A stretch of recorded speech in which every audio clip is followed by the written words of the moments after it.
Okay, morning everyone. I hope you're having a good time at Cisco Live. To introduce myself, or before my introduction, just some rise of hands. How many of you are already running software-defined access in your environments today? Okay, thank you. So to introduce myself, my name is Mahesh Nagireddy, technical marketing engineer. I've been with Cisco for close to 10 plus years. I was a technical marketing engineer on CAT 6500, CAT 9500 switches in the past. TME for ICE for some time, and been TME for software-defined access from the past 5 years. I have a total of 20 years of industry experience in operation, design, pre-sales, and now in marketing. So in this session, we will go through some of the design best practices with software-defined access. Again, I've structured the presentation in such a way that it kind of walks you through how you usually deploy SD access on the DNS Center UI, like what you do on the design section first, what are the prerequisites to implement software-defined access. And then we will look at what are the best practices when it comes to single-site, multi-site, what are the best practices with respect to policy. So here's a learning map we have just prepared, and we're currently on the 2502 session. There are a lot of other SDA sessions which are running, so please do feel free to attend some of those sessions if it's of interest for you. This session needs some basics of software-defined access. I'm not getting into the basics here, but even though I have just one slide which runs through what is an edge node, what is a border control, but I assume that most of the folks here have attended at least the BRKENS 2810, which covers the basics of software-defined access, like what is a fabric, what protocols we use, the control plane protocols, the data plane protocols, what do we mean by border control, right? How does DNS Center integrate with ICE? Some of those very basic information. I'll not cover any of those here. I assume that those are some of the prerequisites which you folks are already aware of. Based on that, we will look at how to deploy a software-defined access, how to migrate a traditional network into software-defined access network, and what are the best practices to follow. One thing I wanted to highlight on this slide, Catalyst Center is a new name, which is still not shown up on the UI. If you're anyone running here 2374, which just been released? Okay, so that's the first release which on the UI where we show you it's a Catalyst Center, not a DNS Center anymore. DNS Center is just the old name. Nothing has changed. Catalyst Center, DNS Center means the same. It's just that we are moving on this brand wagon called Catalyst. So everything is moving to Catalyst. All the routing platforms are moved to Catalyst. Access points, controllers, everything is moved to Catalyst. So even the controller is now called as Catalyst Center instead of a DNS Center. So if I use these terms, DNS Center, Catalyst Center, it all means the same, right? So we introduced software-defined access probably 5-6 years ago. We today have 3,000 or 4,000 plus deployments. The reason why the slide still says 3,600 plus deployments is because there are a lot of customers who are air-gapped, which means they don't share telemetry information back to us. And that's why I'm saying it's more than 4,000 plus customers, right? So it's a well-proven overlay architecture today in the market. None of our competitors are even more anywhere close to these numbers. And we're having 30% growth year over year. A lot of wired wireless use cases. Most of the customers, the reason why they move towards software-defined access is we have integrated this wired and wireless into one single controller so that you can use a controller as your single pane of glass to deploy both wired wireless network with all the segmentation constructs what we have built into the architecture and assurance capabilities which the Catalyst Center provides you. There's a lot of predominantly all the verticals like government, education, healthcare. We have customers from all these verticals who are been using this particular technology today. And thanks for you folks, EMEA. This is where we see most of our software-defined access deployments compared to any other geographies out there. So these are some of the mandatory slides which we added because there was a lot of confusion out there in the field. Is software-defined access Lisp fabric going away because we have introduced BGP VPN fabric as well. Right? So I just wanted to highlight that Lisp stays. Lisp is still our preferred fabric technology out there because of all the scale, the feature set what it provides. But we also wanted to give you, our customers, an option to either deploy eVPN fabric or a Lisp-based fabric. Some of the BGP EVPN is there from quite some time.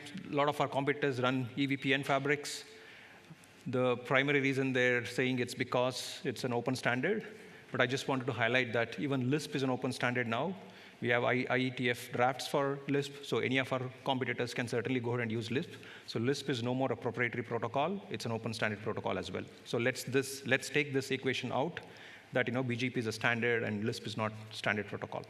So we are continuing all our developments on Lisp as well as EVPN. But if you ask me today, Lisp is still the preferred because of all the features what it can support and all the customers what we already have on. Right? So developments are happening on both sides. It's an option available to you. You can certainly go deploy Lisp or EVPN fabric. The current Catalyst Center controllers don't provide you an option to deploy EVPN fabric. It's starting from the latest release 2374. So from this release, you can certainly deploy EVPN fabric using the Catalyst Center controller. But it's still an LA feature.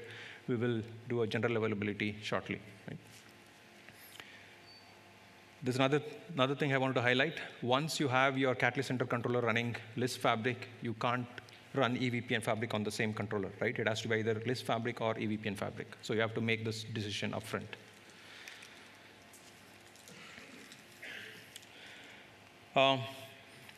There might be reasons why you want to run EVPN fabric. Still, our preferred solution or to go is Lisp fabric. EVPN fabric, you might prefer maybe because of the BGP experience or the skill sets what you have. That might be one of the reasons why you want to go towards EVPN. Absolutely, it's up to you. You can make the decision whether you want to go Lisp fabric or EVPN fabric. The other key factors what we have seen in the field out there is today customers have EVPN in their data center. That's another reason why they want to stick to EVPN itself on the enterprise as well. Absolutely. And they have multi-vendor environments as well. That may be another reason why they want to run EVPN fabrics, right? So these are the 2 or 3 reasons why we see customers moving more towards, or customers deploying EVPN fabric, but there are other benefits you get with Lisp fabric as well. Again, this session is not about differentiation between Lisp or EVPN, but I'm just wanted to call out some of these factors out so that you have an option to either go Lisp or EVPN. So this is one slide which I just wanted to use as a reference slide to call out what do we mean by Lisp-based fabric, right? What are the terms or the roles we have in a Lisp environment? So predominantly this fabric comes with a combination of a Catalyst Center or a DNS Center controller through which you will build a fabric. Catalyst Center, DNS Center can integrate with ICE to get that policy or the micro-segmentation constructs. And we also have the wired wireless devices which are part of this entire deployment.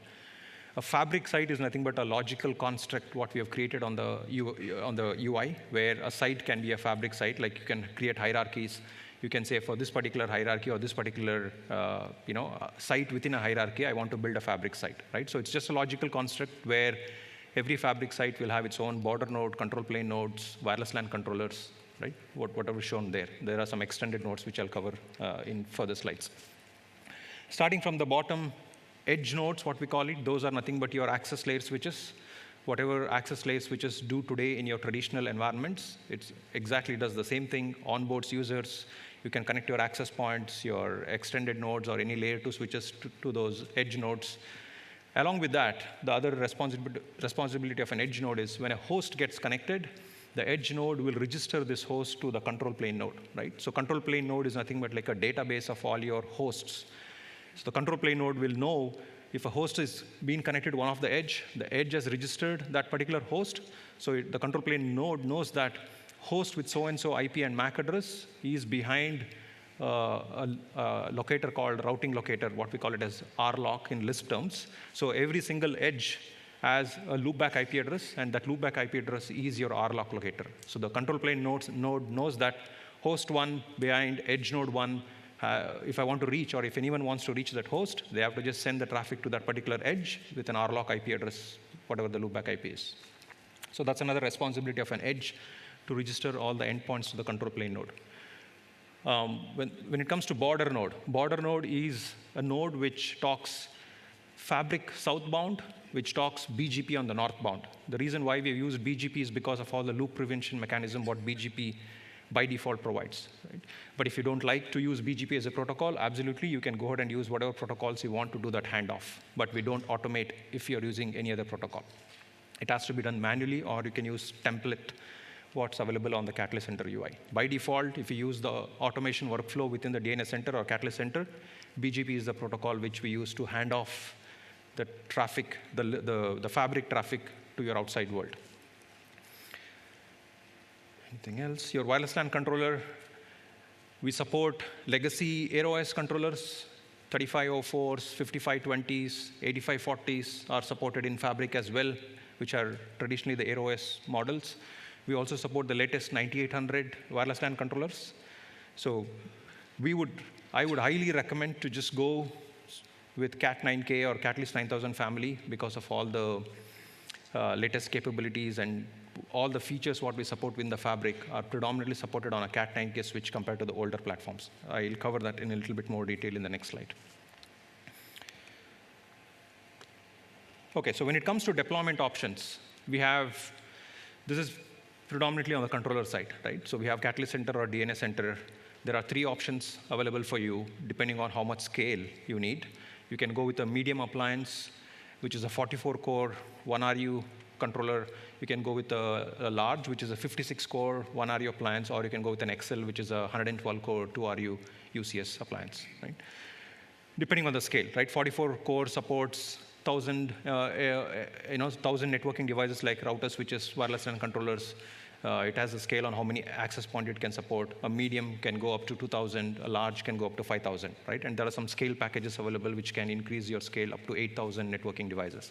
It can be any, if I say networking devices, just the routers, switches, and wireless LAN controllers. Access points are separate. On an XL, I think we support up to 13,000 access points. So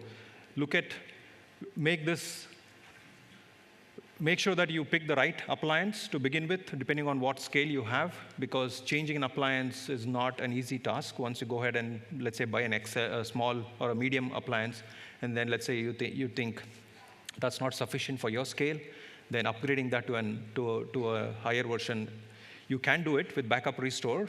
But I'm saying it might not be because once a Fabric is deployed, we just don't want to go touch the controllers. To just let them run the way it is. But there are options to upgrade it. But I would say think through that upfront and then make sure you pick the right appliance for the scale you have. You can deploy this Catalyst Center or DNS Center as a standalone appliance as well, where it's just one single appliance managing, monitoring your entire network, or you can go with a cluster, which I'll cover. But there are a few options when it comes to standalone. One, you can go with an on-prem 1RU appliance. We also support running Catalyst Center on the AWS cloud, which we call it as DNS Center DNA virtual appliance. Or if you have a VMware environment in your environment, you can certainly run Catalyst Center software on your VMware UCS servers as well. So we support all these 3. But the scale of the scale of the AWS cloud appliance what we support and the on-prem ESXi version, it's the medium, the lowest scale available on the physical appliance. So if you're okay with the scale, you can certainly go either an on-prem, or if you're more on the cloud, you can certainly go with the AWS controllers. If you need redundancy in your controllers, and that's what I think most of you have in your networks today, because we build networks fully redundant, so that if there's an impact or if a switch or a router goes down, I have redundant path available. So even with a controller, you can go with a 3-node local HA, what we call it. So all 3 nodes have to be in the same data center on the same LAN, and the latency should not exceed more than 10 milliseconds. That's a prerequisite. There are questions which we receive where they say, I have 2 data centers. I want to have 1 node in one data center, another 2 nodes in another data center. It doesn't give you any benefits with that, right? Because in a 3-node cluster, at a minimum, you need to have at least 2 nodes up and running. If you lose more than 2 nodes, the entire cluster goes down. And we need a 10 gig bandwidth between these 3 nodes for all the inter-cluster communication. So our recommendation is always stick to the controllers within the same data center. If you need HA across data centers, and that's where you have this disaster recovery, where you have an active 3-node cluster in a primary data center, another 3-node cluster which is acting as a standby in a secondary data center, and there's another device, what we call it as a witness. So this is a small VM, which you install it on UCS. It's an Ubuntu VM. The witness will make sure which one should be active and which of the cluster should be standby. That's the role of a witness. So it forms the quorum to decide which one should be an active controller and standby. Right? One more thing I want to highlight, DNA center or catalyst center going down doesn't mean your network is down. It's just a controller to push your intent into the network. Once that intent is pushed into your switches or routers or wireless LAN controllers, they can operate independently. So your data plane traffic is never impacted when a controller goes down. The only impact you have is you can't push new intent because your controller is down. Second thing, you don't have visibility into the network because I'm using Catalyst Center or DNS Center to monitor my network. So those are the two things which goes down when the controller goes down, right? But your network is not impacted. They just continue to operate there. And when a primary controller goes down, it'll switch over to the secondary. The switchover is not immediate. It's not like if you're running an SSO on a Catalyst 9K switch, the SSO is always 200 millisecond convergence. Here, don't expect 200 millisecond convergence because, as I said, Catalyst Center going down is not an impact to the network, right? So the switchover time varies. At a minimum, we take 3 minutes to detect that there is a failure on the active, and then the standby takes over. And for the standby to bring up all the services, it can go all the way up to 30 minutes, depending on how much of configs you have and what all services you have enabled. Right? So from 3 minutes all the way to 30 minutes is the max what we have tested when you have a fully loaded configuration, but that's the maximum time it takes for the switchover to happen from an active controller to a standby one. Okay, so when it comes to software-defined access deployments, this is the first to-go document I would recommend to look at, and this is a SD access compatibility matrix, and this matrix will tell you what platforms are supported for what roles. So if I say an edge role, what platforms are supported on the edge? What platforms are supported as border control? What platforms are supported as an extended nodes? So this is the first to-go document, and this particular link will also highlight you what is the recommended software from Cisco. What's the software which we recommend, which you should be running on the Catalyst Center?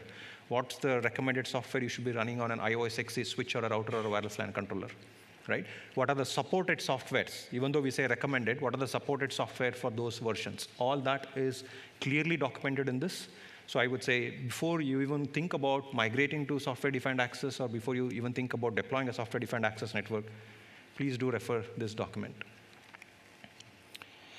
One more thing. When we started software-defined access, we started to support even the legacy switches as well, like 3850s, Catalyst 3650s, compact 3560CX switches. Even though they are supported today in Fabric, there are few limitations with those switches, right? You can certainly go ahead and use it. Maybe your refresh cycles are not in line with your migration strategy. So I'm not saying you can't use it. You can certainly use it because those are the supported switches in the software-defined access environment. But there are limitations with those switches. I have a slide which will talk about some control plane architectures which we have rolled out. Those architectures are not supported on the legacy Catalyst switches. So even though it's supported, keep that in mind. If you want to use the latest features, what we have rolled out on the newer releases, it has to be a Cat 9K switch. If you're okay to run a Fabric without those newer features, absolutely, you can go ahead and use the 3850, 3650s, or the compacts. Right? So that's another highlight that I wanted to make on that slide. Okay, so the next to-go document is the data sheets. Even though today we are shipping 2.3.7 release, 2.3.5 is still the general availability and the recommended release. And that's why we only see data sheets for which is the last GA release, and that's 2.3.5. So 2.3.5.4 or 5.5 is the latest release in that train. So if you want to use software-defined access in your production environment, 2.3.5 is the release you can go with. 2.3.6 and 2.3.7 have some newer features which we've added. You can absolutely go ahead and deploy 2.3.6 and 7, but the current recommended is still 2.3.5. And 2.3.7 will be the next general availability release, which should happen maybe in a couple of months' time. And data sheets are the one which will highlight what scale we support on let's say, a 9300 switch acting as an edge, what scale we support on a 9500 acting as a border control. All that information is clearly called out on the data sheets, right? And so before even you think about deploying a Fabric, I would say look at the scale And if that scale fits in your environment, pick the right platform for the job, right? Otherwise, you might end up in trouble. I can give a example for that. There are a Catalyst 9200 switch supports virtual networks or VRFs. There are models in 9200 where one of the models just supports one VRF. There's another model which supports 4, another supports 16, another supports 32.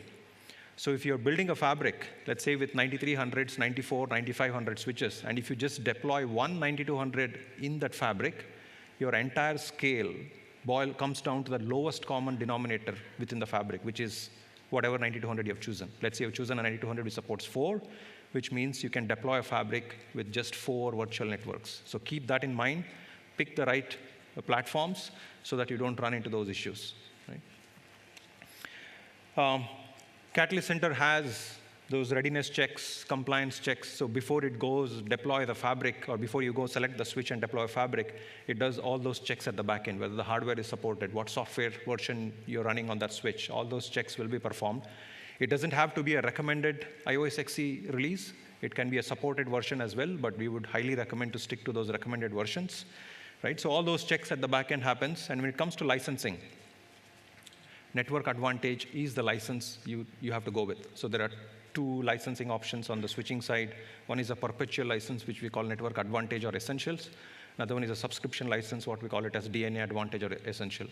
So always stick to the highest level of licensing, which is the Advantage license.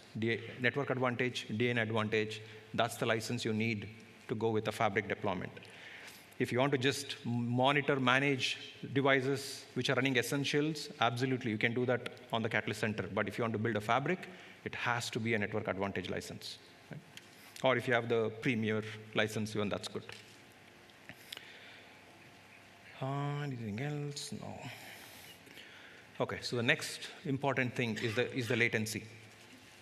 Right? So as I said, you can deploy a 3-node Catalyst Center or DNA Center appliance. Those 3 nodes have to be within 10 millisecond latency. If you exceed more than 10, we don't recommend that.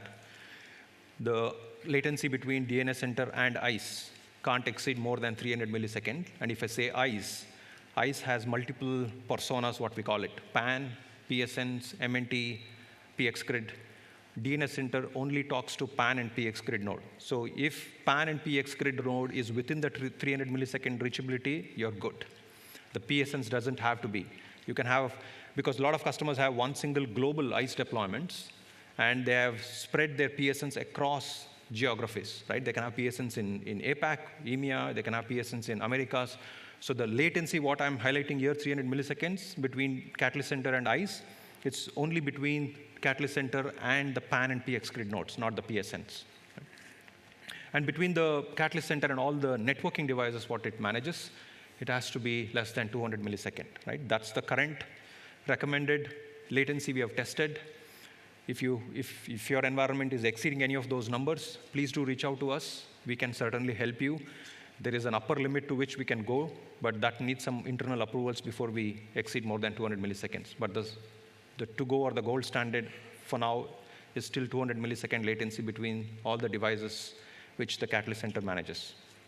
And when it comes to latency between a switch and a PSN, the switch will reach out to a policy service node on the ICE side to authenticate users or endpoints. That is 100 milliseconds. 100 millisecond latency is nothing to do with Fabric. It's a traditional TrustSec or a security group tag requirement. They have enforced saying for a better, authentication, when an authentication request is sent to ICE for a better response back, it has to be less than 100 milliseconds, so that if I'm pushing a TrustSec policy, when the latency is more, I don't want to impact the network, right? So that comes from the ICE side, nothing to do with a Fabric, right? But there are customers who are exceeding even 100 millisecond latency, but we would say stick to 100 millisecond latency for any TrustSec deployments. Any questions? Okay. So there was a lot of confusion. Sorry for that alignment there. When you prepare slides on Mac and move it to Windows, a lot of things change. So There's a lot of confusion out there with respect to V4, V6 support. When it comes to catalyst switches support V4, V6 dual stack, all three. We are good with that. When it comes to catalyst center, like our DNA center or catalyst center or DNA center can only support either V4 interfaces or V6. It doesn't do dual stack today, right? So that's the limitation what we have today, which we are working towards. So if you're moving towards more of a V6 only deployment, you're good. If you have V4 only, you're good. But if you have a mix of V4 and V6, then Catalyst Center doesn't support that. So keep that in mind. When it comes to underlay, when I say underlay, Catalyst Center talks to all the routers, switches, wireless LAN controllers in the underlay. So that underlay is today only V4. We don't support V6. So Catalyst Center talking to all the switches, routers it manages is only V4. We don't support V6, right? And when it comes to overlay, when I say overlay, all the clients, right? All the clients whom you have in the fabric or the endpoints, they can be either V4, V6, or dual stack. We are fine in the overlay, but not in the underlay, right?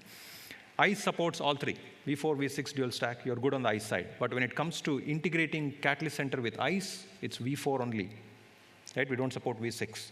So please look at all this. Make sure you don't run into any troubles. We are working to get dual stack everywhere, but that will take some time. But with the current shipping releases, this is what we support. When it comes to critical or shared services, if I say shared services, your DHCP, DNS, Active Directories, NTPs, right? Anything which is shared across all virtual networks, where do we place these shared services? Again, it depends. It depends on the latency, right?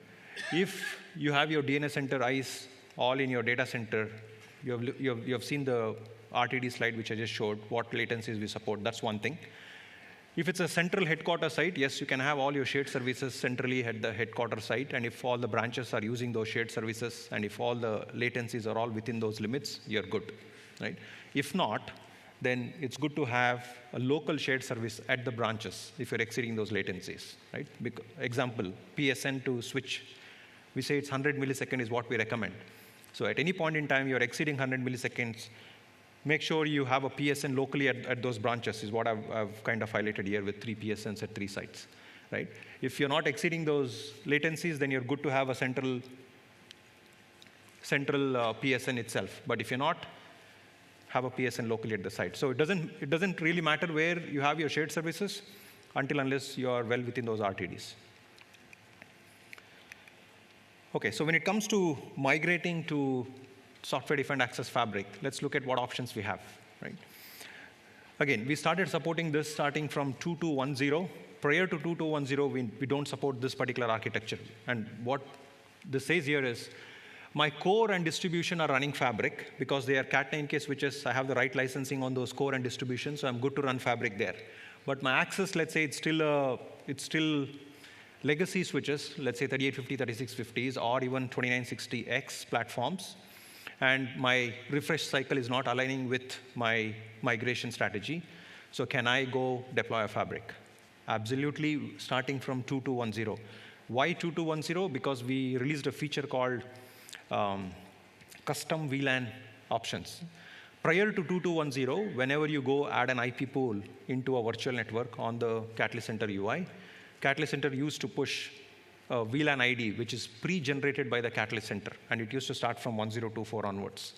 So with this release 2210, where we gave you an option, when you add a pool, you can define what VLAN IDs you want for that particular pool, which means if I already have an existing traditional network, whatever VLAN IDs I have in my traditional network, I can continue to use the same VLAN IDs even when I move to Fabric, which means I don't have to change anything on my legacy access environment. I just have to upgrade my distribution core to run a Fabric starting from distribution, and I'm good to go with that, right? And that feature helped us to release or support this particular option. What's the next option? What if I have all Cat9Ks, but I don't have the required licensing on my access layer? My access layer is still essential license. I don't have advantage to go build a Fabric. This is the second option where we support something called an extended node. I'll cover what is an extended node in the next slide. But extended node is nothing but your layer. It's a layer 2 switch connected to an upstream edge node, but it's fully automated by the Catalyst Center. If you look at option 1, the access L2 switch, even though it's managed by the Catalyst Center, we don't do any configuration automation on that switch. But if it's an extended node, it's fully automated by Catalyst Center. It's fully like a plug and play. You just connect an extended node to the network. We will do all the configurations of that switch. We will seamlessly onboard the switch. We will upgrade the code to whatever golden image you specified. We will push all the configurations that switch is supposed to have, and we will bring it into the fabric. Everything is fully automated. Right? So if you don't have required licensing on your access layer, even though it's a Cat9K, this is a second option for you, where you can configure those access switches as extended nodes, where they're still part of the fabric, and you get full automation capabilities on that switch. The gold standard is obviously Cat9K is everywhere. I have full advantage license. I want to build fabric from my access layer. Another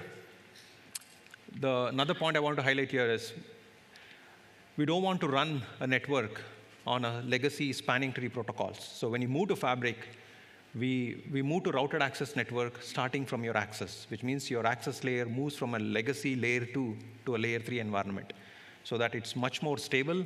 We use all ECMP, whatever routing protocols you run, doesn't matter. Right? That's more stable than running on a legacy spanning tree with all the issues what we have seen in the past. Right? So we don't want to run such environments. So routed access is the gold standard when you move to fabric. Any questions so far? Yes, sir. Second option, when you have the distribution layer with the 9300, you meaning that on the access layer you can still use 900 to 1000 L, which has the limitation of the 1 VM. Okay, so the question is, with option 2, if I'm going ahead with a Cat9K switch, and if that switch has, you said essential license? No, it's 9200 L. It's, okay. Still you want to use the automation, but it has the limitation of the VMs. Yeah, so if that switch is a 9200L switch, which has limitations on number of VNs, is that okay or not? No. If that L supports, let's say, just 4 VNs, the example I took, then your fabric is still 4. Oh, hold on. So if that's an extended node, and okay, then you're fine. Then you're fine. If it's an extended node, we don't push any VRFs or VRFs to the extended node. It's an L2 switch, but it's fully automated, managed by the Catalyst Center.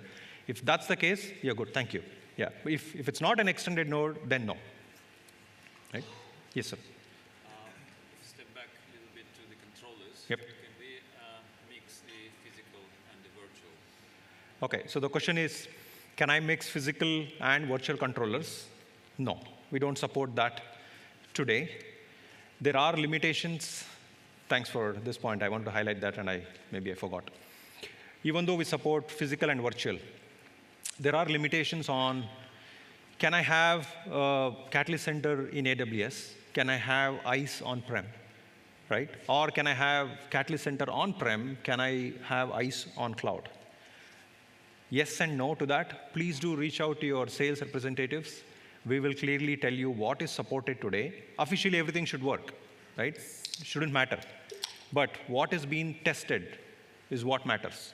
So our solution test is not fully tested those environments, even though it should work. So please do reach out to us. If everything on-prem, you're good. Everything on cloud, I think you're good as well. But if you have a mix of cloud and on-prem, there are some limitations.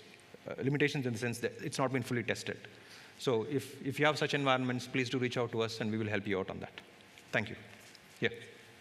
With the launch of the new DN3 appliances, can you do mix DN2 and DN3 clusters? Okay, so the question is, if we're launching a new appliance called DN3, which is, I think, based on UCS M6 or M7. The current ones are M5 or M6, one of them. Can I mix DN2, DN3? At this point, no. We can't mix the existing DN2s with DN3s. DN1 was our initial platform, which we launched. DN2 is the current shipping. DN3 is our roadmap item, which is still not GA'd, right? But most of you folks are already aware that we are launching out DN3s. But can I mix DN2, DN3? No. It's just about testing, nothing else, right? Currently, it's not tested. Yep. Can I restore the copy done on DN2 to free server? Can I restore a backup taken on DN2 on a DN3? If it's the same software application versions, yes. Yeah. When the Cisco system, the Cisco 1000 is not supported for plug and play or anything on the DNA center, does it make sense, for example, if we define SGT to VLAN to SGT manually, just to have these switches also part of the fabric and have the policies there? Okay, so you're saying if I have a Catalyst 1000 switch, which is not supported in a fabric, can I have that connected as a layer 2 switch into my fabric? And can I do a VLAN to SGT mapping? Absolutely. Yeah. Okay, so let's look at some of the flexible deployment options. How can, like, should I go ahead and migrate my fabric? If yes, do I need to go deploy a full-blown fabric? If I say full-blown means macro, micro segmentation, everything, or can I start step by step? Again, this is something which we started supporting recently. I think the same 2.2.1 release, that's the release which we relaxed some of this. Prior to that, we said, yes, you have to run a full-blown fabric. You have to have DNAC, you have to have ICE, you have to have both DNAC and ICE integrated. You have to run macro, micro, both, all that. But starting 2.2.1, we relax some of that. So if it's a greenfield environment, if you already have a Catalyst center, you can certainly go build a fabric with routed access with the network advantage license. And I can just start to do macro segmentation. I'll talk about what is macro, micro, but if you folks have attended the 2810, macro is nothing but the WRF level segmentation, what we do, VRF for the WRF level. And the micro is nothing but the TrustSec-based segmentation, right? So within a WRF, if I want to further segment it, that's when I use the security group tags to segment it. That's macro, micro. So I can start with macro. And let's say I don't have ICE yet in my environment. Maybe I'm using a third-party AAA server. You're absolutely OK with that. You can start the fabric with macro only. You can have a third-party AAA server to authenticate all your endpoints. If you're not doing micro, you can live with that environment, without migrating to ICE. But whenever you want to use micro segmentation, that's when you need ICE. ICE is a mandatory component when you want to move towards TrustSec or security group tags. But before that, there are additional apps which we support on the Catalyst Center, which is nothing but the policy and TrustSec analytics app. Again, I'll not go into the details of what is policy and TrustSec analytics. But those are some of the features which you can certainly use, even though you don't have ICE in your environment. Again, there are benefits if you have ICE, but you can certainly use those apps if you don't have ICE because it's fabric agnostic apps. It runs even on a non-fabric environment. So I can start with macro. I can use some of those apps without ICE. But once I need micro, or once you need micro in your environment, integrate DNA Center with ICE, then you can certainly enable micro segmentation. Right? This is for greenfield. But let's look at brownfield. Right? It's a brownfield environment. Option one is I already have ICE. What you see here, I have ICE in my environment, which means I can certainly use any of those applications like endpoint, policy, TrustSec analytics. Then I can enable macro segmentation. Then if you want micro, you can certainly enable micro because you already have ICE, right? And I'll come to the zero trust at the end. A third option is I don't have ICE. I can start with macro. I can use any of those policy analytics apps, and then I can move to micro whenever I have ICE integrated, right? Zero trust is a marketing term which we have come out with. It's basically, I don't want to trust any device in my environment unless it's trustworthy. That's what zero trust means. Everyone wants to move towards the zero trust architecture. But how to get to zero trust is what this particular slides highlight. Right? It has a lot more things inside zero trust. Right? The policy analytics, endpoint analytics, trust scores, those are some of the applications what we have, micro segmentation, all these comes under the zero trust umbrella. My end goal is to reach there, but for that, I can take all these steps to reach. Right? That's what we wanted to highlight with this. Okay, coming back to segmentation. 2 segmentation strategies is what we support. Nothing new to us. We have used VRFs in the past. We have used security group tags or TrustSec environments in the past. What we're trying to do with Fabric is we are combining both of this and giving you a seamless way to deploy this using a controller. That's what we're trying to do with Fabric or SD access environment. right? So macro is nothing but your VRF-based segmentation. So I can have a switch. I can have n number of VRFs created on the switch, which means no two VRFs by default will talk to each other. Example, employee can be one VRF. Guest can be another VRF. IoT can be another VRF, right? So how many VRF or how many VNs I can have in an environment? It depends on the switches what you have. Let's say I have all 9300 and above, 93, 94, 95, all switches supports 256 VRFs today, right? That's the max scale. Do I need to go deploy all 256 VRFs? You can, but what are the downsides of deploying 256? When it comes to handoff, right? You built a fabric with 256 VRFs, all good, controller supports, switches supports, you can certainly go deploy this. But when it comes to talking to an external, outside the fabric, you have to hand off these VRFs, right? Let's say you have a WAN, you have a branch, you have a WAN. I have 256 VRF within that branch. But when this branch has to talk to my headquarters or my data center, how do I carry these 256 VRFs across? If you have a MPLS VPN, then you have to pay your service provider much more to maintain that end-to-end segmentation, which means you have to go procure a 256 VPNs from them, which is way too expensive, right? Or I need to club all these VRFs into one single VRF, which means I lose my segmentation there, right? So it's a very fine line between when to use macro, micro, but I would say most of our customers, 5, 10, 15, 20 is what we have seen, right? Stick to those numbers, not more than that. Even 20 is a bigger number, because I don't need 20 VRFs. As I said, employees can all be in one VRF. Within that VRF, I can further segment my network. I can use SGTs to segment it. I can give employee an SGT, contractor an SGT, right? Or someone else marketing an SGT, sales an SGT, just an example. So I can further segment it, so I don't have to create separate VRFs for them, right? Within that VRF, if I need further segmentation, that's when security groups will help you, right? How many security groups should I have? We support 4,000 security groups. Should I go deploy all 4,000? No. It's the same problem similar to VRFs.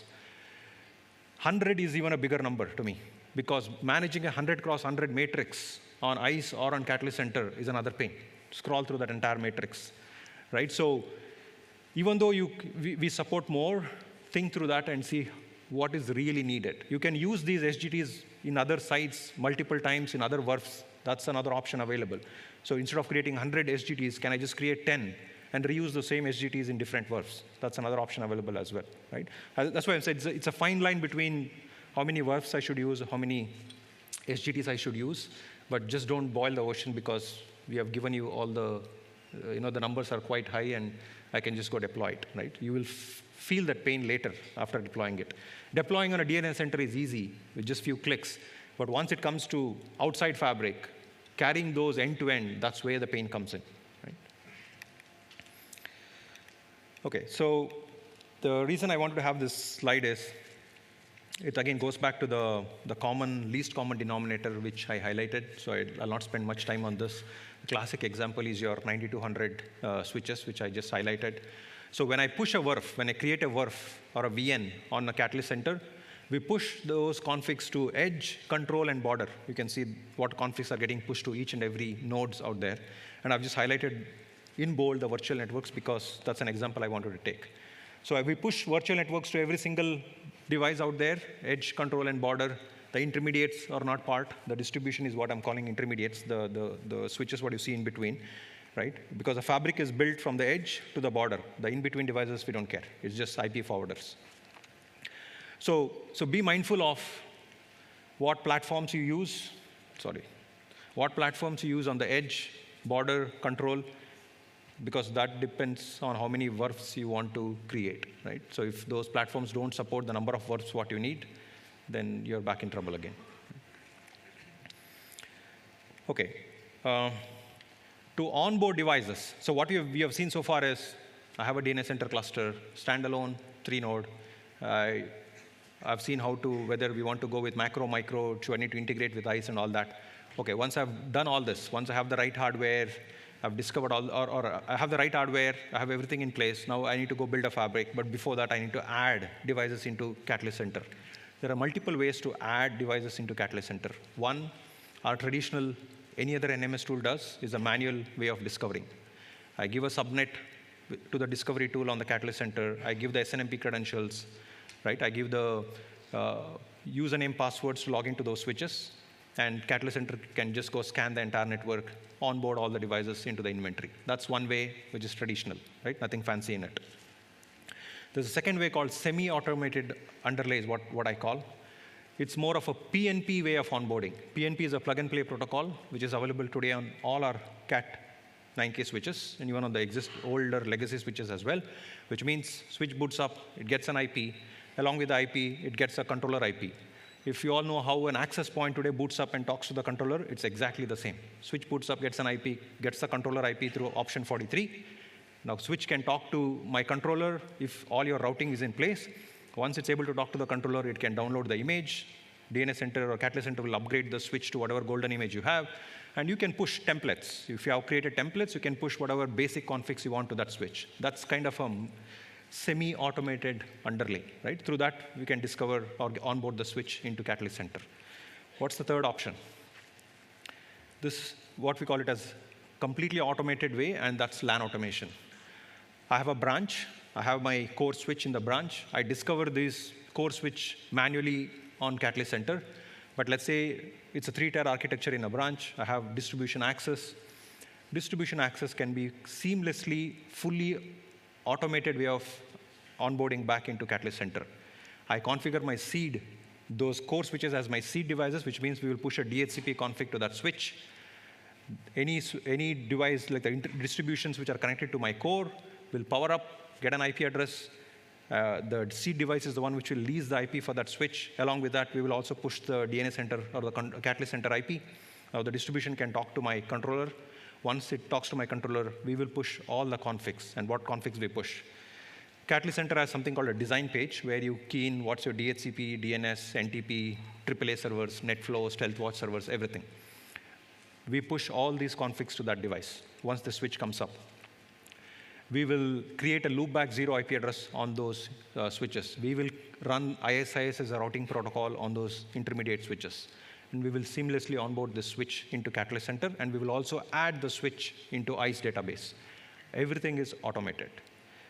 That's on the distribution layer. All the access switches beneath that follows the same process, right? So that's a fully automated way of onboarding switches. Today, if you want to bring up a branch, you have to log into every single device, do some basic configurations, have routing enabled so that you can have your controller talking to that, or you can reach from a remote location and then do the remaining configs. But here, we do all the configurations in a fully automated way. And all the configs we push is all best practice configurations. Cisco's best practice validated configs is what we push to those devices. I would highly recommend to use this feature. We are doing a lot of enhancements on this feature, and some of the enhancements I've kind of called out here, starting from 2.3.5. I'll come to you. So if you're moving towards Fabric, this is the architecture or the feature you should use, because all the configs which are needed for Fabric, like MTU, loopback 0, everything is automated by the Catalyst Center, right? So that you don't have to worry about whether I have the right configs or not. BFD is another protocol which we push for faster convergence. Everything is automated by LAN automation, right? Those are some of the enhancements. We used to run just one single LAN automation session in the earlier releases. With starting 2.3.5, we can run up to 5 simultaneous LAN automation sessions, 1 per site. Even though I can run 5, 1 per site. So I can run 5 simultaneous sessions in 5 sites, and I can onboard devices seamlessly. This was the ask from many of our customers to give support for more than 1 LAN automation session, and that's what we have delivered in 2.3.5. We can add, delete links later, day in, day 0. All those options are possible. We have created a dedicated landing page for LAN automation in the UI. And with 2.3.7, we have further enhanced this, where you can have some smaller IP pools if it's a small branch, because previously we used to limit, saying, irrespective of whether it's a branch or a headquarters, the minimum pool I need is a /26. But we had complaints from a lot of customers saying, I have just 2-3 devices in a branch, and I'm using a public IP range. I don't want to just waste a /26. And those are some of the relaxations we have done in 2.3.7. And you have an option to define what loopback IP address you want. Previously, this was auto-generated by Catalyst Center. But starting 2.3.7, you can specify to your intermediate, to your access switch, what IP address that switch should get when we LAN automate it. Your overlay relies on how stable your underlay is. So that's why I said we will move towards routed access, and that's what we need when you move to Fabric. Even though we support attaching a layer 2 switch into the Fabric, that's supported, but we would recommend to just move to a routed access network. What routing protocols I should use? Up to you. We support all the routing protocols. If you're using LAN automation, we only use ISIS as a protocol. If you want to do a manual onboarding of devices, you can use any routing protocols what you have today, DAGRP, OSPF. I don't recommend static because you know the pain points with static. But other than that, any routing protocol should be fine. As I said, LAN automation pushes BFD, but if you're doing manual underlay, make sure you configure BFD so that when a link fails, it converges much faster rather than relying on traditional timers of the routing protocol. Right? Loopback 0 is another must requirement for Fabric. So if you're using a manual underlay, which means you have your existing brownfield network, when you want to build a Fabric, we need loopback 0 config on the switch. So if you don't have it, then we can't build a Fabric. So if it's a manual underlay, make sure you configure loopback 0 so that we can use that loopback 0 and then build a Fabric on top of it. MTU is another key thing. For Fabric, we just go, if you're using LAN automation, we push Jumbo MTU 9100. That's the current config we push. But if it's a manual underlay, then we would recommend to increase your MTUs from your standard 1500 to Jumbo because we don't support fragmentation within a Fabric. The VXLAN protocols don't support it. So that's another prerequisite. Within a Fabric, Jumbo is needed. When you go across WAN, we need Jumbo for a specific transit type, which I'll cover, but otherwise you're good with traditional 1500 MTUs. Okay, so when it comes to roles, as I said, we have border, control, edge. Should I go ahead and enable all these roles on one box? You can certainly do that if it's a branch, and that's option 4, what you see here, what we call it as Fabric in a box. If it's a small branch, I just have one switch. Can I enable all the 4 roles, border, control, edge, and wireless LAN controller? We support something called EWLC on a Catalyst 9K switch. You can run a wireless LAN controller on the switch itself. So if it's a small branch, you can certainly go with option 4, right? But if it's another bigger branches or headquarters, do I need to enable, how do I go enabling all these roles? Right? It again goes back to how redundant you want your network to be, right? Yes, you can enable border control on the same switch. Is that okay with whatever scale you're looking for? If yes, go ahead. If not, split those roles. The software is fully flexible, or the Catalyst Center is fully flexible. It's up to you what roles you want to enable on those devices. Predominantly, we have seen option 2 is the widely deployed one, where they combine border control on the same switch. But otherwise, edge is a separate wireless LAN controller. They have their dedicated controllers. If it's a branch, yes, you can certainly go with EWLC as an option. Right? So distribution of functions is the critical thing here, right? Okay, so when it comes to control plane architectures, previously when we launched software-defined access, we used to support only Lisp/BGP. So we used to use both these protocols as our control plane architecture in a Fabric. We ran into some issues with that.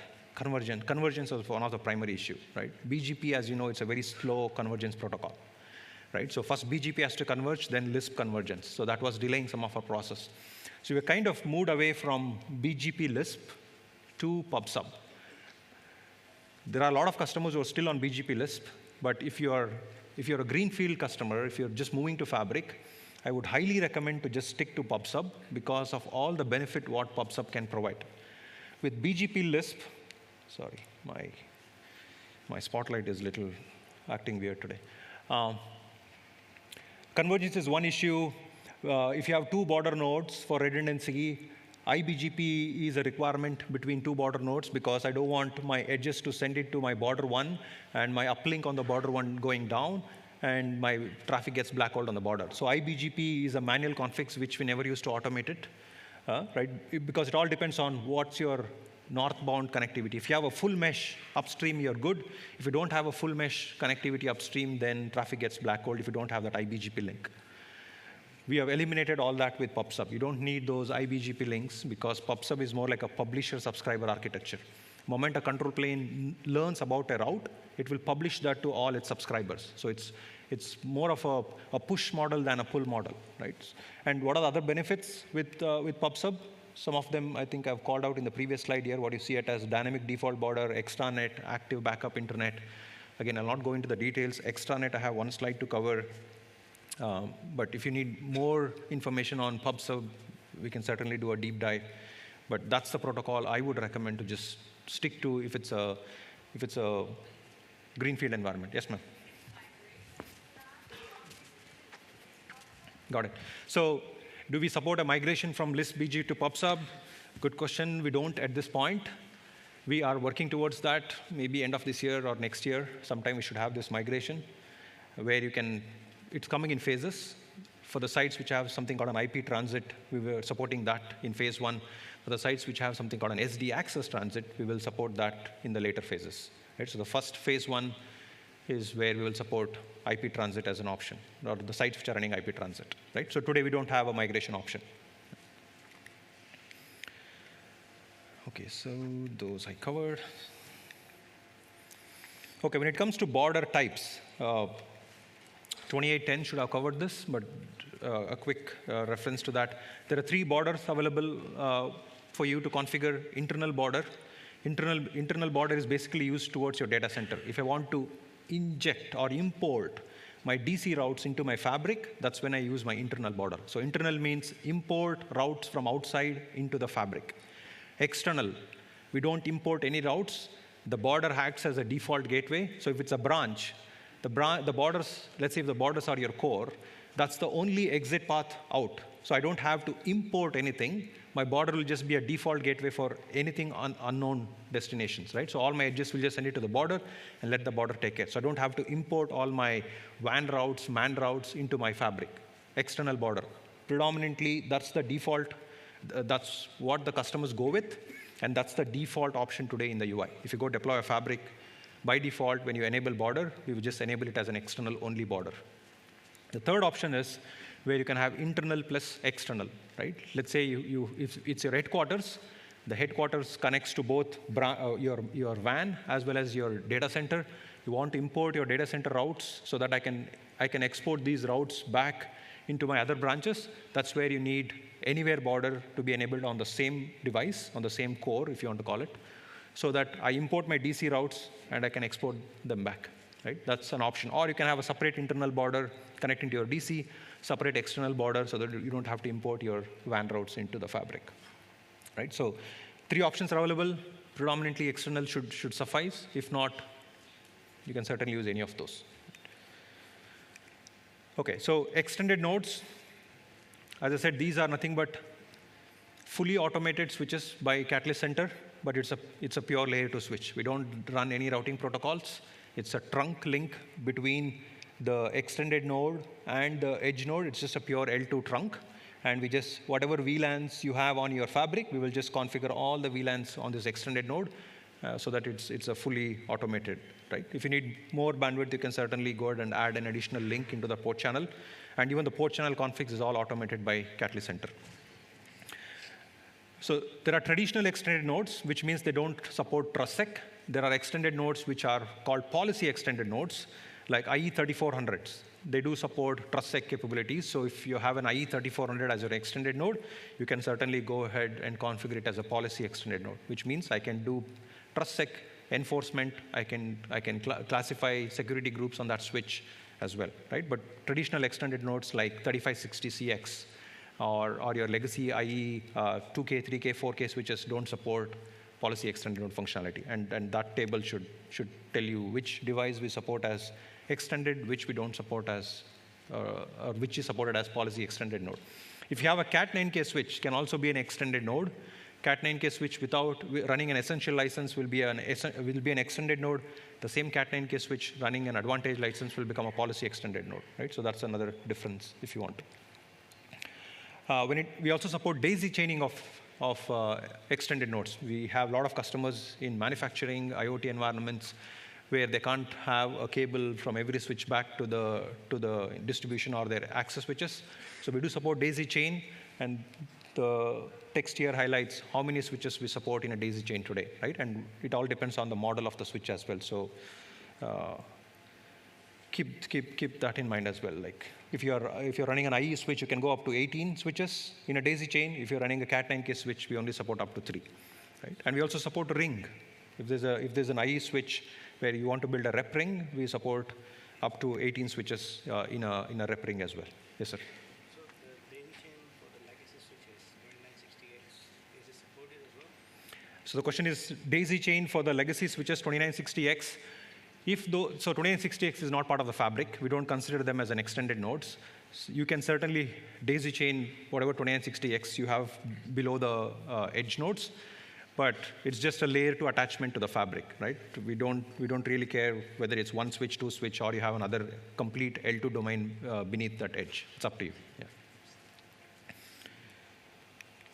Any questions? Yep.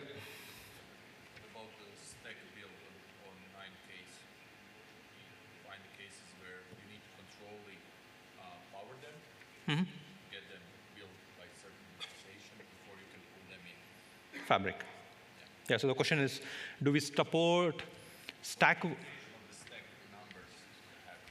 Okay, so that's on the platform side. So the question is, how many stack members I can have in a stack? It's 8 today on Cat9K switch. You can't go more than 8. Do we support building a stack-wise virtual? Previously, we used to call it as VSS. Now on the Cat9K we call stack-wise virtual. So can I build a stack-wise virtual switch using the Catalyst Center? No. Today, we don't support building a stack-wise virtual using Catalyst Center. You have to build the stack-wise virtual offline by CLIs. Once you build a stack-wise virtual switch, so stack-wise is different than stack-wise virtual, right? If it's a 9300, you can stack up to 8 switches. If it's a 9500 switch, 2 9500 switches, you can do the uplink, stacking. That's what we call stack-wise virtual. So if it's stack-wise virtual, we don't support that with the current workflows. You have to build it offline, then discover that entire logical switch as one switch on the Catalyst Center, right? That's what we support. Work is happening so that we can also build the stack-wise virtual by the Catalyst Center itself. But with the current shipping releases, no. Thank you. Okay, so fabric site, as I said, it's where you have your border controls, everything within the site. The problem we had with fabric sites was, we support up to 1,000 switches in a site, 1,000 access switches. The 1,000 includes access, your extended nodes, your border control, everything. Once you have a fabric with 1,000 sites, and let's say I add 10 IP pools into the site, all these 10 IP pools will be pushed to all the fabric switches, right? Or all the edge nodes, extended nodes, everything. Some customers like this because it's like a seamless roaming from them. If I have a site with, let's say, 5 buildings within the same campus, and if I just build one fabric, I can have a user roaming from one building to another building. He can get the same IP address when he goes and connects another building, right? That's the stretch fabric, what the software-defined access fabric gives you. Some customers love this, some customers don't. They say, I have subnets allocated per building. I don't want this subnet to be available across my other buildings. So that's when we brought this feature called fabric zones. You can have, let's say, 10 buildings. Building 1 is one fabric zone. And this fabric zone is just a logical construct within a fabric site, right? I have a fabric site. I have a zone. So if you look at this example here, I have a fabric site, what I've defined as fabric site A, and those are all the virtual networks, what I've defined under the fabric site. I have IP pools added under every single virtual network. If I don't have these zones, which means all these edge nodes, what I've shown here, will have all these VRFs and all the pools pushed, right? But what if, let's say this is a building, and if this building has just these 2 switches and extended nodes, and if I create a zone for this building, and I can define out of the 6 virtual networks, what I've defined, I just want to push this red, blue, and black VNs, but I don't want to push the other VRFs and pools. So that's a logical kind of abstract what we have given within the site, right, to reduce that config proliferation of pushing that configs to all the devices within the site. So I can have fabric zone 1, I can have fabric zone 2, or I can have a switch which is not part of any zone and it is part of the site, which means this switch, in-between switch, will have all these verbs and all the pools. But the switch on the left and the right will not have all 6, right? So that's the benefit you get with zones. Right? So this is supported starting the 2.2.3x release onwards. So you can certainly use this feature for that purpose. Right? Otherwise, if you don't care, if you think, yeah, I need seamless roaming across all my buildings, absolutely, just one site, you're done. Okay, so now we've just looked at some of the global settings as such. Now let's see how we can migrate an existing site. And when it comes to migration, should I need to go to a single site migration or a multi-site migration, right? So let's take some examples here. So I've got 3 buildings or 3 sites, however you want to call it. All these 3 sites, let's say they're connected via MAN or WAN, whatever links you have upstream, what I've shown there. And I have a data center in my building 1, right? So if this is my existing architecture, how do I go ahead migrating this? Should I build a single site or do I need to build multi-site? We will look at what are the pros and cons. Option 1, let's go with a single site option, right? So this is a single site architecture, same topology. I've just configured all my access switches as edge nodes. My border control resides on maybe one of the building, but the other buildings don't have any border control because it's just one site. And the maximum today we support is 4 external borders. You can't have more than 4 external borders in a site, right? So I'm using 2 here. So what if I go with this architecture, and what if this site goes down or these links go down towards building 1? When the links go down, let's say if there's a communication happening from this site 2, building 2 to, let's say, site 3, building 3, if there's a host wants to talk to another host in different buildings, and at the same time, if my border control is not reachable, all these edge nodes have a 24-hour cache, which means if there's already a communication going before that border control went down, it's cached for 24 hours, no problem. The 2 hosts can talk to each other. Once the cache expires, and if my border control is not reachable, then whatever packet hitting this edge just gets black-holed on the edge because the edge doesn't know where to send the packet because it's cleared the cache. So if my border control was available, even after it cleared the cache, it would have queried the control plane node, it would have got where that second host is connected, and it would have sent that packet to that next edge. But since my border control is down, now I'm running into this trouble. So this is one of the limitations, I would say, with a single site architecture, right? I support up to 4 border nodes. Why don't I go ahead and add 2 more borders in my building 2? Absolutely, you can do that, right? So that even if my building 1 goes down, my links to the building 1 goes down, I still have another redundant borders available here, right? That's another way to handle the situation, right? But challenges with single site. 1 subnet available across. You might not like it, right? So this is where that fabric zones comes into play, and you can certainly use that feature. 1 big failure domain, right? I gave an example of having just 2 border control plane nodes, and if that border control going down, right? That's another option. The scale limitation. Today, when you build a fabric site, we support up to 1,000 devices in a site. So once you exceed more than 1,000, you have to go build a second fabric site, right? So keep that. I've seen customers where they thought, I'm good with 1 site. They went ahead and built 1 single site to begin with. Later, they figured out that they have more devices than what we support because they didn't pay attention towards how many switches we support in that site. And later, they ended up redesigning their network to go from a single site to a multi-site architecture, right? So keep those things in mind. 1,000 switches in a site is what we support. Depending on the appliance type, we support. There's a limit on number of IP pools you can add into the site. If it's a small, the medium version of an appliance, the 44 core, we support 100 IP pools. So if you have more than 100 IP pools in that particular site, then you have to go another site. If you stick to the large appliance, the 56 core, we support up to 300 IP pools. If you go with an XL, we support up to 600. So keep some of these numbers in and then design whether you need to go with a single site or a multi-site. Once you exceed those numbers, you have to go with, you have no other option than to build a second site. So instead of that, think through the design, look at the number of devices you have, look at the number of IP pools needed. Based on that, design your network upfront, whether you should go with a single site or a multi-site. So when it comes to overlay fabric, I highlighted about this stretch fabric where I add an IP pool. That pool is available across all my edge nodes. Some customers like it, some don't, right? So that's the default one. there were few customers who said, I want the gateway to be my firewall. That's what my traditional network is. I want to move to Fabric because of all the automation, the segmentations, what Fabric can provide. But I still want to have my firewall as my default gateway. I don't want my access switches as my default gateway. That's where this stretch or the L2 Fabric, again, it has multiple names. L2 Fabric is the old name. VLAN based L2 VNI is the new name, which means it's like if you folks have worked on VPLS. VPLS is nothing but a layer 2 environment built across a layer 3 MPLS, L3 VPNs, right? So same concepts. Underlay is still layer 3. On top of the layer 3, we are giving you a layer 2 stretch across all those switches. And we use multicast as a protocol, to where all these switches will join the same multicast tree in the underlay, so that any broadcast packets going from one switch to another can be sent over that multicast group, right? So that's how we are achieving that use case. So this is one of the use case. I would say some of the customers are using this. Can I combine both layer 2 plus layer 3? Absolutely. Within the same Fabric sites, I can have pools which are just layer 3 only.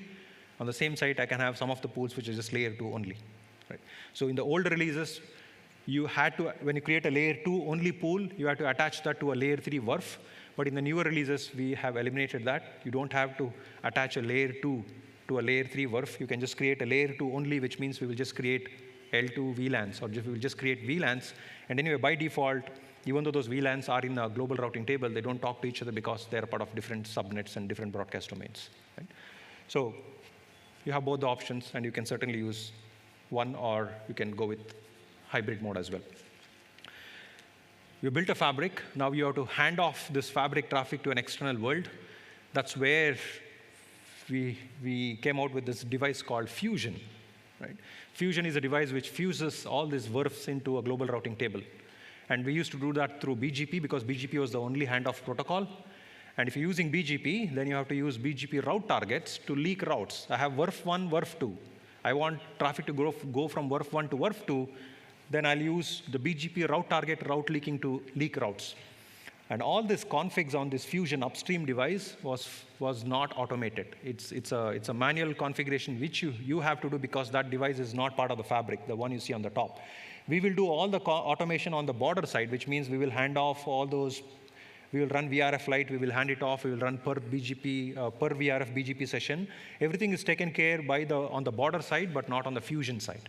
So that's a manual config, right? Some customers like it, some don't, because you need to know how to do a route leaking using route targets, right? Those are additional configs. This is where we brought this feature called extranet, where with clicks of few button on the Catalyst Center UI, we do the route leaking for you. You say, so in this example, I have two VRFs, VRF A, VRF B. I want to do a route leaking from VRF A, VRF B into my global routing table, right? That's the example I've taken here.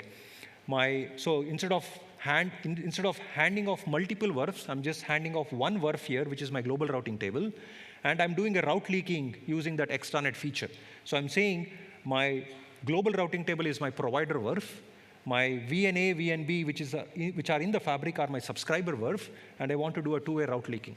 So select your provider VRF, select a subscriber VRF, deploy the config. So with just two buttons, you don't have to know how to use BGP route targets to do that.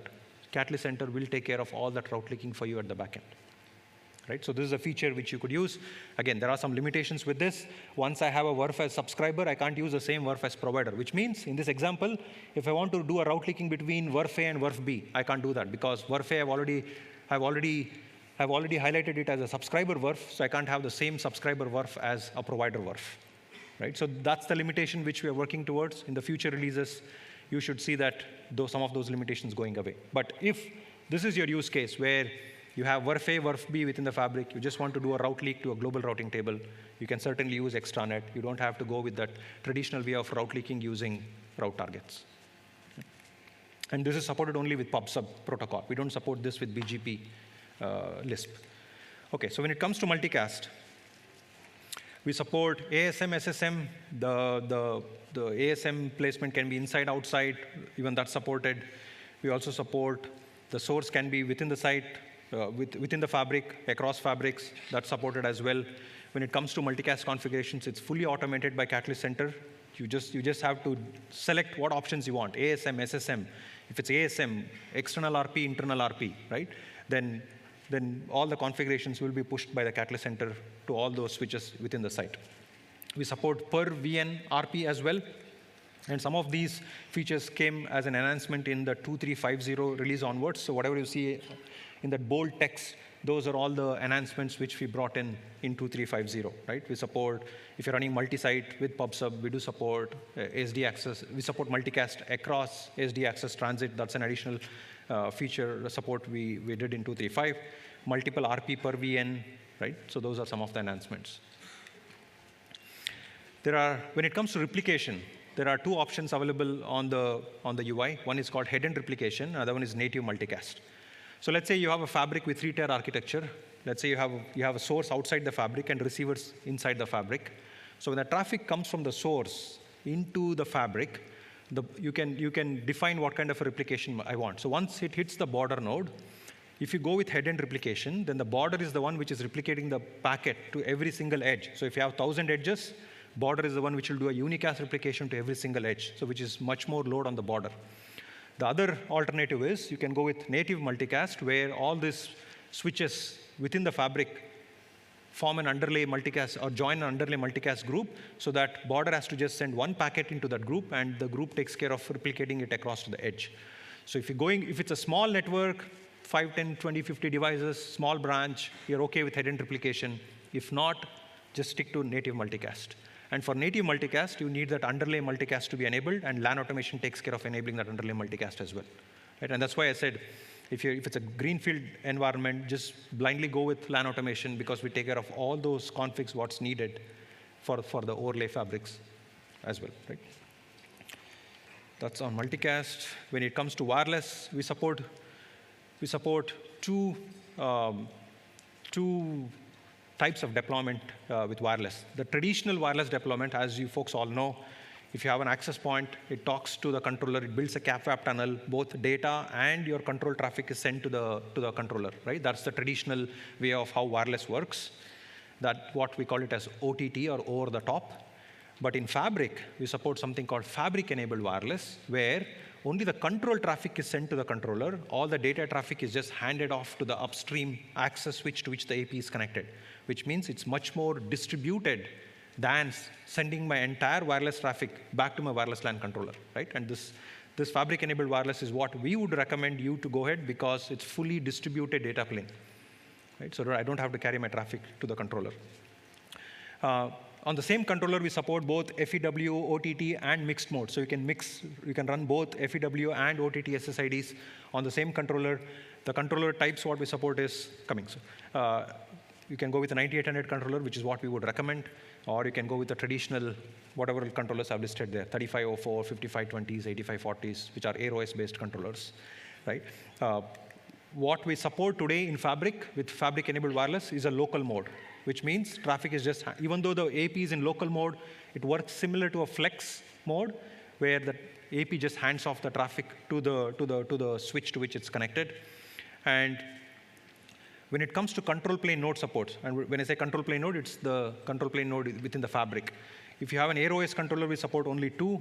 With 9800 controllers, we support more, but with the current shipping releases, it's still 2, which means every site should have a wireless LAN controller locally, right? We don't support a centralized controller for multiple Fabric sites. That's a roadmap item for now, but today, with the current shipping releases, every site should have its own wireless LAN controller for Fabric-enabled wireless to work. Or if you don't like that architecture, you can certainly go back to the OTT way, where you can have n number of sites, all APs talking to your centralized wireless LAN controllers. Yes, sir. My question was about over the top with Flex Connect. Over the top with Flex Connect, is that supported? Over the top, we support Flex Connect, but today it's a LA feature. So if you want to run Flex Connect with over the top, you have to reach out to the sales representative to get some required approvals, because we have seen some roaming issues when you do Flex Connect with over the top. And for that, there are some additional tweaks which have to be done so that we don't hit those higher roaming times, right? Okay, so when it comes to wireless LAN controllers, If it's a small branch, certainly go with a Cat9K running EWLC. If it's a big, and I've also listed down, if you're running EWLC as an option, how many access points we support, how many endpoints we support on that EWLC. But if it's a bigger deployment, then I would say stick to the traditional controllers, right? 9800 controllers, the 8540s or the 3504s, depending on what scale you need, right? Okay, I'll skip. We support both N+1 SSO, which means HA, active standby controllers as well. The only caveat I want to call out here is if you're using an embedded wireless LAN controller, like a wireless LAN controller running on a Cat9K switch, then we don't support SSO with EWLC. That's a limitation today. And EWLC is only supported with Fabric enabled. We don't support EWLC with over the top. So if you want over the top plus Fabric enabled or over the top only, then you have to stick to the traditional controllers. If you're just running Fabric enabled, you're good to go with any of those controller options, including EWLC. Okay, when it comes to guest, the way we have guest today is, let's say you have wireless guest. You have two controllers. One, your primary controller, we call it as foreign controller, and you have an anchor controller, right? So all your guest traffic will be sent to your primary controller or your foreign controller, and then that will have a tunnel back to the anchor controller. That's how traditional guest works, right? If you want to keep the traffic completely separate. We have two options in Fabric. You don't have to follow those traditional guest anymore, right, with Fabric-enabled wireless. First option is you can go with a dedicated guest VN, which means I have a guest VRF or virtual network. When the guest user connects wirelessly to the guest SSID, since it's a Fabric-enabled wireless SSID, the traffic gets handed off to the edge node, and after that, it's pure IP traffic, and I can just have the traffic in the guest VRF and carry it all the way to my DMZ, right? That's one option. Oops. The second option is I have something called a multi-site remote border. This is a new feature which we have added where I have a site which is anchoring a VN. So this particular site is anchoring a virtual network called guest virtual network, which means by default, this edge node will build a VXLAN tunnel all the way to my site where I've anchored that VN, right? So that we keep this guest traffic completely secure across your WAN and hitting whatever site where you have your DMZ. So that's the second option, right? So these are some of the options which you could use in a Fabric rather than relying to your traditional way of having two controllers to manage your guest environments. Okay, so far we have seen single site. Let's move on to multi-site. So similar topology where I'm moving from a single site architecture to a multi-site. So every building is its own site, where every building has its own border control because it's its own site, right? So this is a much better architecture if you want to say with respect to redundancy options or whatever challenges we had seen in the previous one, right? To go from a single site to multi-site. But when it comes to handoff, when it comes to this IP transit handoff, because this is its own site compared to this one, but I have this fusion device upstream, which means any traffic going from one site to another site, if I'm using IP transit as an option, that means that we don't have an end-to-end segmentation carrying capability across your WAN, right? So that's one. So no end-to-end segmentation is the challenge with IP transit. Fusion router is required at every site. That's the second challenge. And no automation on the fusion. Because fusion is outside the Fabric, we don't automate that. That's the challenge. Going multi-site with IP transit, right? How can I solve some of these challenges? With another transit option called SD access transit, right? So same three-site topology connected to the WAN, but with SD access transit, I have this device called transit control plane node. So every site has a local control plane node, but once you go multi-site, I need to have like a global control plane node. That's your transit control plane node, right? So with this, we maintain end-to-end macro-micro segmentation across your WAN. Your WAN can be any kind of WAN architecture, IP, point-to-point, MPLS, Metro E, but the only prerequisite here is MTU. So if your MTU is not more than 1,500 bytes or 1,560 is what we need at a minimum, then you can't run SD access transit. Some of the customers have MPLS supporting jumbo MTUs. If it's a dark fiber point-to-point Metro E links, you're fine with that because most of the Metro E and point-to-point links, you can set MTU to 9,000. But if you're running like an MPLS link, then you don't have an option. But if a service provider do support that, you can certainly go ahead with this. I would highly recommend to stick to SD access transit because completely automated by Catalyst Center. You don't have to do all that manual IP transit handoffs and route leaking across the fusion, all that hassle goes away. So these are some of the design options which I've just left. You have the slides. You can certainly take a look at it, right? How to go, the same. Again, these are some of the well-proven architectures which some of our customers have deployed, where they have multiple buildings within the same campus, and they've just gone and chosen this SD access transit as an architecture so that they get that end-to-end segmentation.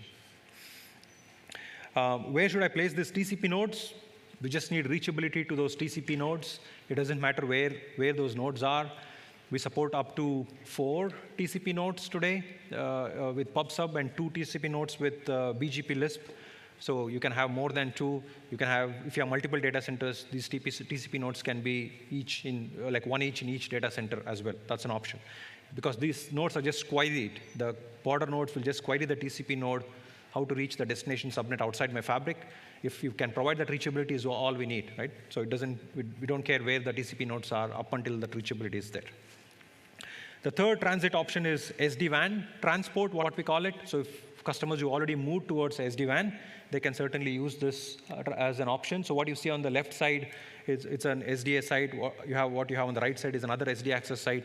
In between, you have your SD-WAN, and we just do a pure IP handoff. But when we do a pure IP handoff, we do like how many ever VRFs you have. We run VRF Lite. We hand off per VRFs. Along with that, we also do inline tagging so that all the SGT information is also handed off to the WAN router. And the Cisco SD-WAN have a capability to carry those SGTs across SD-WAN as well. If you're using a third-party WAN, we don't carry those SGTs. But if you're using Cisco SD-WAN, we carry both end-to-end macro-micro segmentation. Yes, sir. So the communication between the border and the WAN edge, it's an underlay communication because it's just pure IP handoff. It's just underlay communication. But we run VRF Lite and inline tagging so that I can hand off both the WRFs, both the macro and micro segmentations to the WAN edge router. Is there any integration you are planning like with the SD access? Yeah, I got it. Is there any integration between SD-WAN and SD access? We tried. For currently, it's no. We had some issues with that integration. So at this point, this is the only architecture what we support. That's something which is work in progress, but I don't have a commit date at this point. So if you already have SD-WAN, I would just say, just go with this architecture for now. Okay, so all we saw is I have a single Catalyst Center controller, but what if I have multiple controllers or multiple clusters, right? How do I go about achieving end-to-end segmentation with multiple clusters? Because I can have one cluster in EMEA, one cluster in US. I can have fabric sites within each clusters, right? How to go ahead to achieve that end-to-end segmentation. One option is traditional IP transit. I run IP transit across those sites and IP transit across those clusters. But with IP transit, I don't get end-to-end segmentation. That's the downfall of it. If you're not happy with IP transit, you can certainly go with an SD access transit. But with SDA transit, I'm OK to build an SDA transit within the cluster, within the sites within the same cluster. But what happens when I want to have an SDA transit across clusters, right? So one option is you can fall back to IP, or the second option is, OK, I think that slide is missing. We support a feature called shared SD access transit. So instead of an IP transit here, I can have a shared SD access transit so that I can maintain end-to-end segmentation across clusters, across sites within the cluster as well, right? So that's a feature which we support. Apologies, that slide is missing. The third option is SD-WAN, right? If I have SD-WAN, it doesn't matter. I can have all these sites, even though they are on different clusters, I can have all them handing off to the SD-WAN, and SD-WAN has a capability to carry end-to-end macro-micro. So I'm good with SD-WAN, right? So when it comes to policy, I just have a few more slides. When it comes to templates, so nothing new in Fabric. We used to have these templates even on the TrustSec or the traditional networks as well. OpenAuth, closed-auth, low impact. I'll not go into the details of all this. We support all these template options even on the Catalyst Center UI.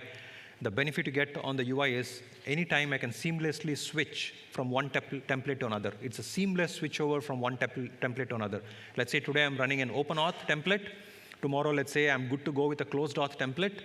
With just a click of a button, Catalyst Center will go push all the closed-auth related configurations like IBNS 2.0 configs to all the switches in your network. And anytime if I want to fall back, I can fall back, right? So that pushing reverting back configs can all be done seamlessly without you doing those configs. Every switch, when you move from an open auth to closed auth, it's close to 200 lines of command, right? And everything is done automated by, or everything is taken care by the Catalyst Center. That's a benefit you get. I would recommend to stick with closed auth, but I know everyone can't just go closed auth day one, so you can certainly go with any of the other options to begin with, and then at the end move towards closed auth, because closed auth is more secure compared to any other authentication options out there. When it comes to policy management, right? If I have Catalyst Center, ICE integrated with Catalyst Center, where should I manage policies? By default, when you integrate ICE with Catalyst Center, policy is managed by Catalyst Center, which means I can create security group tags on Catalyst Center. I can create security group policies on the Catalyst Center. But do I have an option to give that control back to ICE? Absolutely, right? When you go into the policy configuration page, that's the toggle where you can switch that control back to ICE if you don't like it. And I've given when should you manage policies on Catalyst Center, when you should manage policies on ICE. In the interest of time, I'll just skip that discussion, but you have the slides, you have those pointers, you can certainly take a look. If you have any further questions, please do reach out. We do support default permit, default deny option on the Catalyst Center as well, but be cautious when you do this. It's a click of a button to move from permit to deny. If you don't know the impact of moving from a permit to deny, then good luck, right? But we are working towards completely automating that default deny option, because today you just go click a button, your entire network melts down because everything is denied by default. There are some prerequisites which you have to take care that communication between switch to switch, switch to controller, or switch to DNAC, everything has to be permitted. So that's something which we are working towards. But with the current shipping releases, be very careful when you switch that toggle from permit to deny. How to integrate MDNAC with ICE? There are multiple options. Option one is where I can have one-to-one integration. Option two is where I can integrate multiple clusters into ICE, but it all depends on what data I want to replicate. So if I'm just okay having all these clusters as, like, whatever policy I configure on this cluster gets replicated to ICE, policy on this cluster also replicated to ICE, but if I want to manage a policy centrally on ICE, then you can certainly do that as well, right? So if you're going with this model, then I would say manage the policy on ICE, have your Catalyst Centers just as a reader nodes when it comes to policy. The third option is what we call it as MDNAC, or multiple DNACs to ICE. So this is a limited availability feature. You need BU approval to run this feature. With this, you can have something called an author nodes. Out of these 5 clusters, one of the node will become an author, all other clusters will become a reader. I configure policy once on the author, the policy gets replicated seamlessly to all the reader nodes. So this is an option or a feature where you could use to maintain consistent policies across your clusters. If not, then you have to go on every single cluster, configure policy local to that cluster. So instead of you logging into multiple clusters and configuring policies, we take over that, we give you a consistent policy across. But for this, you need to run this feature called MDNAC. It's a small package which you have to install on every single cluster. Once you install the package, integrate back to ICE, you're good to go with this feature. And we do sync a lot other information other than those security group tags. I'll just skip these slides. We do support using third-party AAA NAC servers today in Fabric. If you have, let's say, other than ICE, you can certainly use third-party NAC. Option one is your third-party NAC can integrate with ICE. ICE acts as a proxy for all your authentication requests. The second option is your third-party NAC will be inline, which means all authentication requests will be sent to your third-party NACs. And at the back end, when they send something called an AV pair attribute, the switches can talk to ICE and download all the policies related to that, right? So these are the 2 options. Last slide. This is a collateral slide. We have launched some new books. There are a lot of URLs out here. You can certainly, the MDNAC URL, you can look at that. It's a PDG or a prescriptive deployment guide which talks about what is MDNAC, how to go step-by-step implementing MDNAC. There's a new book which we have written for industry verticals, which means how to deploy software-defined access in healthcare, retail, transportation, manufacturing. So we have called out some of the use cases specific to those verticals. So it's a PDF document which you can certainly download and read through. And if there's any use cases which you think is missing in that, please do reach out to us and we can certainly update it. Right, so with that, I will end my presentation. I hope it was helpful. I'm sorry if I've gone a little bit over time, but I hope staying 4 minutes over time was worth. Thank you.